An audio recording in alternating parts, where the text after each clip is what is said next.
اگر کوئی شخص ماں باپ کی بے ادبی کرتا ہے، ماں باپ کے سامنے اف بھی کرتا ہے، اس کی زندگی کی نیکیاں ختم ہو جاتی ہیں، برباد ہو جاتی ہیں۔ فرمایا گیا ایک نیک بندہ کل بروز قیامت اللہ عز و جل کی بارگاہ میں حاضر ہوگا، اس کا پورا دفتر نیکیوں سے بھرا ہوگا، لیکن جب میزان پر اس کے اعمال تولے جا رہے ہوں گے اور نیکیوں کا دفتر جب میزان کے ایک پلڑے میں رکھا جائے گا اور گناہ کا دفتر دوسرے پلڑے میں رکھا جائے گا، تو نیکیاں زیادہ ہونے کی بنیاد پر اس کی بخشش ہو جانے والی ہوگی کہ اچانک گناہ کے پلڑے کے اندر ایک کاغذ کا پرچہ آ کر کے گرے گا، جس کی وجہ سے نیکیاں کم ہو جائیں گی، گناہ کا پلڑا بھاری ہو جائے گا۔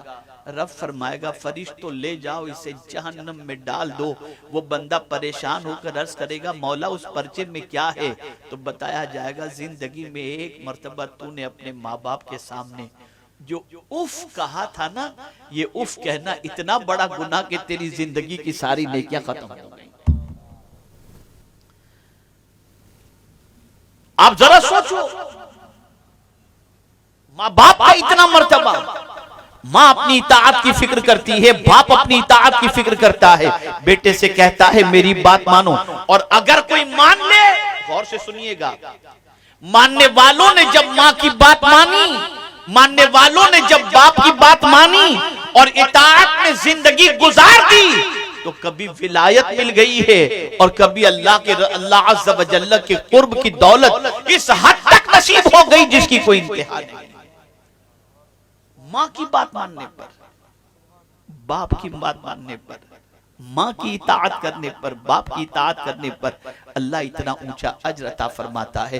اے رسول اعظم صلی اللہ علیہ وسلم کے دیوانوں، میرا یہ جملہ زندگی بھر کے لیے اپنے دل و دماغ میں محفوظ کر لو۔ ساری دنیا کے علماء اور مشائخ مل کر کسی شخص کے سلسلے میں دعا کریں اور اس شخص کے سلسلے میں اس کے ماں باپ بد دعا کریں تو کسی کی دعا اس کے حق میں قبول نہیں ہو سکتی، اور ساری دنیا مل کر کے بد دعا کرے اور ماں باپ اپنی اولاد کے حق میں دعا کرے، اس کا کچھ نہیں بگڑ سکتا۔ یہ ماں باپ کا مرتبہ۔ ماں چاہتی ہے میری اطاعت کر، باپ چاہتا ہے میری اطاعت کر۔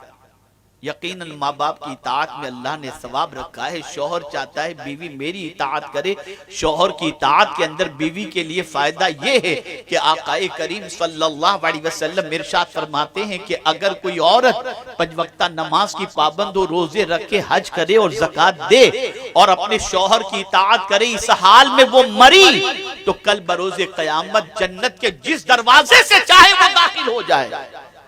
یہ عورت کا مقام شوہر کی اطاعت کی بنیاد پر۔ ہر ماں یہ چاہتی ہے کہ میرا بیٹا میری بات مانے، باپ چاہتا ہے میرا بیٹا میری بات مانے، استاد چاہتا ہے شاگرد میری بات مانے، پیر چاہتا ہے میری بات مانے، اور اگر بیٹا ماں کی بات نہیں مانتا تو ماں جلال میں آ جاتی ہے اور کہتی ہے میں نے تجھے پالا، میں نے تجھے اپنے پیٹ میں رکھا، 2 سال تک تجھے دودھ پلایا، تجھے بڑا کیا، تیری نجاستوں کو صاف کیا، تیرے لیے رات کی نیندیں میں نے قربان کی، پھر بھی میرا بیٹا تو میری بات نہیں مان رہا ہے۔ ماں کی بات نہ ماننے پر ماں اپنے احسان یاد دلاتی ہے، اور یقیناً ماں نے بڑی قربانیاں دی ہیں۔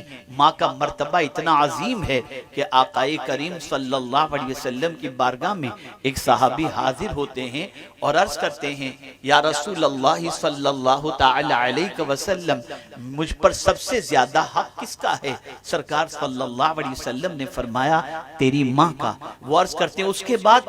پھر حضور نے فرمایا تیری ماں کا۔ پھر وہ عرض کرتے ہیں اس کے بعد؟ حضور صلی اللہ علیہ وسلم نے فرمایا تیری ماں کا۔ پھر جب چوتھی بار پوچھتے ہیں تو میرے آقا صلی اللہ علیہ وسلم فرماتے ہیں تیرے باپ کا۔ ماں کے حق کے بارے میں حضور صلی اللہ علیہ وسلم نے 3 مرتبہ ارشاد فرمایا کہ اس کا حق تمہارے اوپر ہے۔